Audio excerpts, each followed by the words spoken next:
Dans cette vidéo, nous allons apprendre l'origine des poils frisés, de la calvitie, de la chair de poule et j'en passe.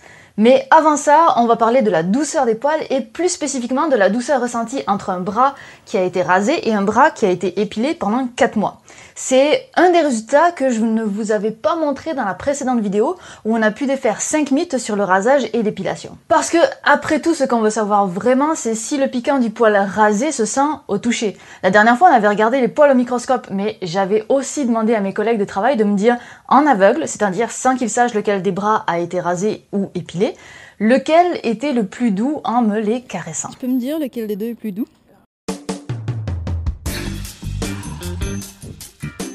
Une fois le moment un peu étrange et embarrassant passé, mes collègues me donnaient leur ressenti. Moins de 24 heures après le rasage ou l'épilation, c'est sans conteste la zone rasée qui était la plus douce, systématiquement. Cela dit, il faut savoir que je rase avec un gel à raser qui dépose une fine pellicule un peu huileuse qui adoucit la peau.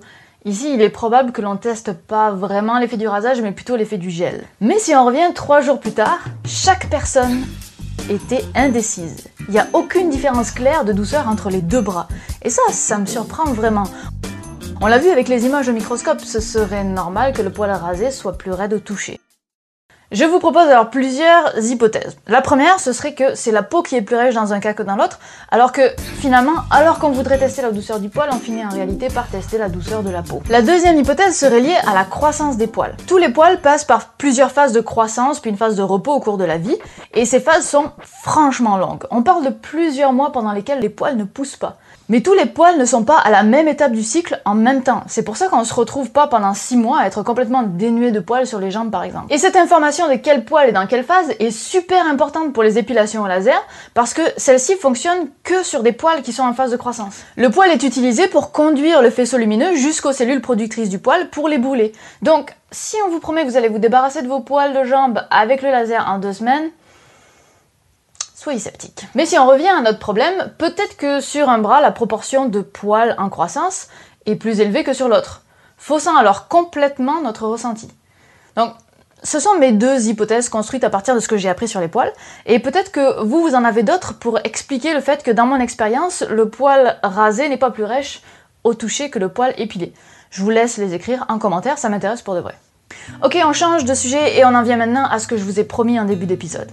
La chair de poule d'abord, ce phénomène étrange qui fait que nos poils se hérissent. Ça s'appelle une érection.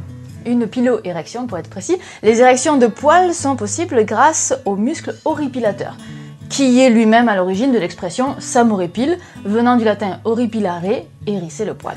Quand le système nerveux le décide, il contracte ce muscle et pouf, le poil se lève. Donc quand un poil se lève, c'est parce qu'il y a un muscle qui se contracte. Vous comprenez ? Ça veut dire qu'il y a un muscle par poil. Et avec la quantité de poils qu'on a sur le corps, je trouve ça fou d'imaginer qu'on ait besoin d'un tel système. Enfin, besoin.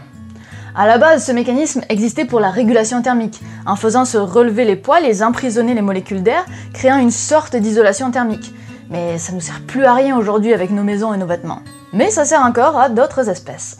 Passons à présent à l'origine des poils frisés. La différence vient de la forme du follicule. Si on coupe un poil et qu'on regarde la tranche, on verrait un cercle dans le cas d'un poil droit et une ellipse dans le cas d'un poil frisé, ce qui donne un poil mécaniquement plus solide du côté épais que du côté mince. Alors naturellement, il va pouvoir se plier beaucoup plus facilement dans le sens le plus faible et donc se friser. Exactement comme un ruban en fait. Pensez-y la prochaine fois que vous emballez vos cadeaux, c'est comme un poil de cul. Et la calvitie dans tout ça?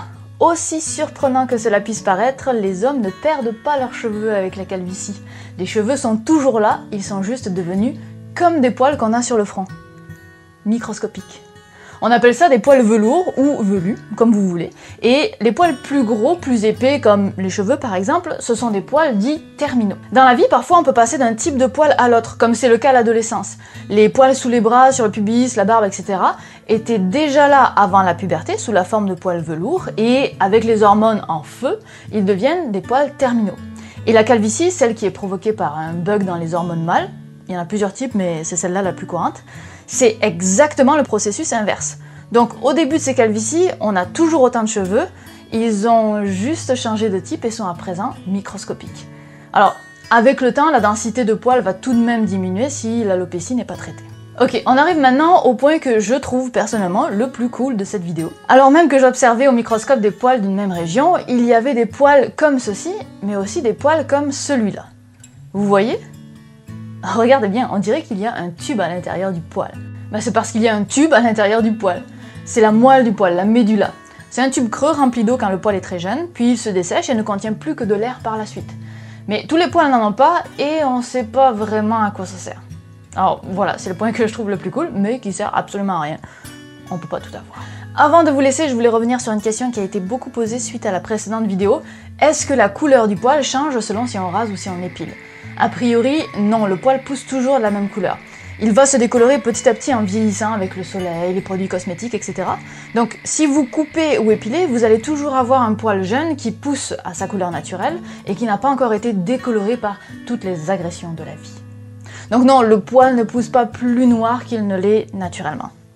Dans la prochaine vidéo, ou du moins une des prochaines, on parlera des Jeux Olympiques et on répondra notamment à la question « Peut-on tous devenir un athlète olympique ?»